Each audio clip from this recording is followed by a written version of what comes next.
Bonjour, comme promis, je vous fais la vidéo sur le mental des êtres de lumière partie 4.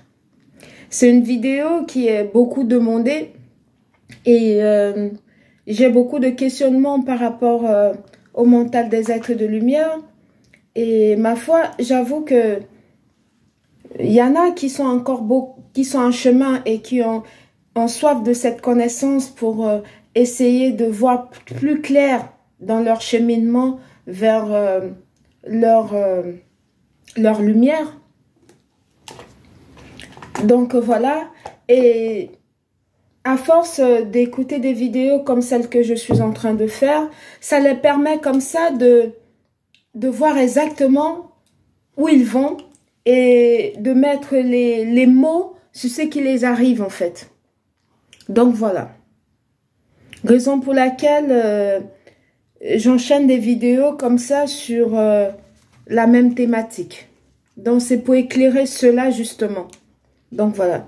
Ceux-là, ce sont déjà, comme je vous l'ai déjà expliqué dans un premier temps, que dans certaines de mes vidéos, je vous le dis à chaque fois, ce sont des personnes en fait qui ont déjà fait un travail remarquable sur eux.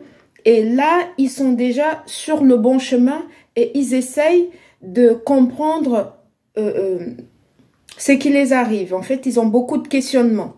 Donc voilà, c'est un peu ma mission d'éclairer cela. Donc voilà, tout simplement. Voilà, je les appelle des personnes sélectives et connectées. Donc voilà. Ce sont les êtres de lumière. Et ces êtres de lumière, pour la plupart d'entre nous, sont des intellectuels innés. Qui sont guidés naturellement vers des engagements comme par exemple la lutte pour la liberté, la lutte pour la tolérance, la lutte pour la fraternité, pour des causes nobles en fait. Parce que c'est quelque chose qui coule de source. Voilà. Je vais vous prendre un exemple d'un être de lumière qui nous a apporté beaucoup, qui était un être de lumière très engagé, que j'ai beaucoup de respect pour son âme. Et il s'appelle, je cite Monsieur Nelson Mandela. Pour ceux qui ne connaissent pas encore son histoire, je vous propose de faire des recherches et de le lire. Ça va réveiller votre esprit. Il faut lire l'histoire de Nelson Mandela. Vous allez comprendre que c'était un grand être, c'était un être de lumière, un grand homme qui avait des engagements comme tels que je venais de citer.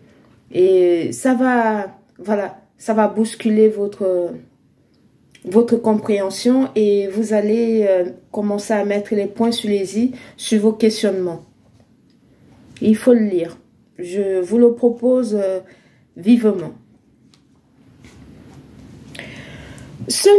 Pour ceux-là qui veulent recevoir la lumière, en fait, la lumière divine, et ils essaient de comprendre dans leur mental, en fait, ce qui les arrive, c'est tout simplement,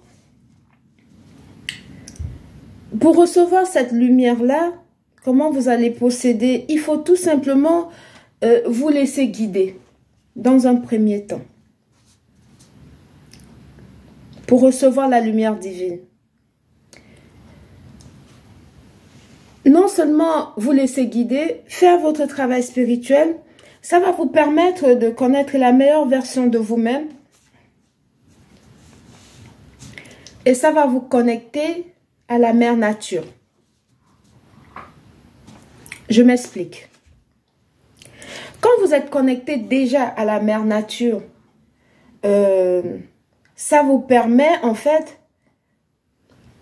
ça vous permet de vous remettre à la source. Et quand vous êtes remis à la source, en fait, entièrement à l'univers, vous allez, en fait, ça va vous permettre de rester très calme. Et rester souvent dans des endroits calmes. Ça apporte une plénitude incroyable quand on est connecté à la mère nature. Parce qu'en ce moment-là, la source qui est la divinité ça lui laisse l'espace et ça le permet en fait de vous apporter la lumière. Je ne sais pas si vous m'avez comprise un peu. Je ne sais pas. Je réexplique.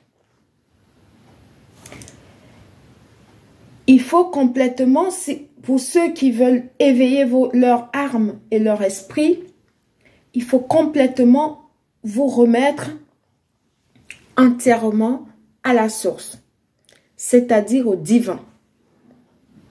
Entièrement, vous vous remettez entièrement à l'univers, en continuant de faire votre travail spirituel, et ça va vous permettre d'être calme, d'être zen, d'avoir une plénitude incroyable. Vous n'allez pas vous reconnaître, tellement que vous serez dans une aisance d'esprit et dans une plénitude que vous ne comprenez pas d'où ça vient, tout simplement parce que vous êtes connecté à la source. Quand vous êtes connecté à la source et que vous restez tout le temps dans des endroits calmes et qu'il faudrait très souvent être seul, rester calme, ça laisse la place, en fait, ça permet au divin de vous apporter la lumière qui va dissiper l'obscurité de votre âme. J'espère que là, j'ai été un peu plus claire. Donc voilà. Et quand le divin vous apporte ces lumières-là comme ça, vous aurez non seulement la clairvoyance, et vous allez non seulement voir les choses clairement. Ça vous permet, quand vous voyez les choses clairement, vous cheminez déjà vers votre mission de vie. Parce que vous aurez en ce moment-là l'énergie nécessaire pour découvrir votre mission de vie. Et vos actions seront justes et correctes parce que vous avez la lumière divine en vous. Vous n'allez plus être dans le doute ni la peur. Voilà, parce que la peur, ça vient du diable en fait. Le diable, c'est un voleur. Lui, il est là tout le temps en train de chercher à vous faire peur, histoire de voler votre énergie et tout. Vous ne serez plus dans ces énergies-là. Voilà, quand vous